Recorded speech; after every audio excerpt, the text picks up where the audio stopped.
జై హనుమాన్.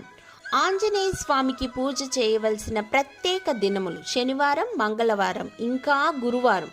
పురాణ కథ ప్రకారం ఒకసారి శని ఆంజనేయ స్వామిని తన ప్రభావంతో వశపరుచుకోవాలని ప్రయత్నించగా స్వామి అతడికి తలకిందులుగా పట్టి ఎగరవేయసాగాడు.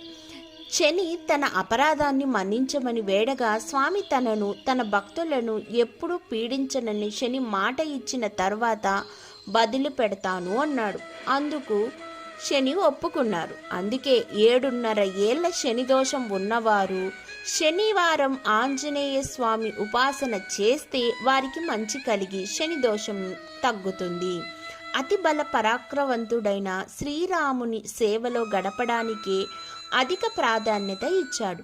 తన మనసునే మందిరంగా చేసి శ్రీరాముణ్ణి ఆరాధించాడు. హనుమంతుడు గుండె చీల్చి చూపగా సీతారాములే దర్శనం ఇచ్చారంటే సీతమ్మ తల్లి కంటే మిన్నగా రాముణ్ణి ప్రేమించాడు. ఒకసారి సీతమ్మ నుదుటిన సింధూరం చూసి ఎందుకు పెట్టుకుంటున్నావు తల్లి అని అడిగితే శ్రీరాముడు దీర్ఘాయుష్కుడుగా ఉండాలని ఆమె చిరునవ్వుతో సమాధానం చెబుతుంది. అంతే, హనుమంతుడు ఒక్క క్షణం ఆలస్యం చేయకుండా తన శరీరమంతా సింధూరం పూసుకుంటాడు. అది హనుమంతునికి శ్రీరాముని మీద గల నిరూపమానమైన భక్తి. ఎక్కడ రామనామం వినిపిస్తుందో అక్కడ తప్పక హనుమంతుడు ఉంటాడనేది భక్తుల యొక్క విశ్వాసం.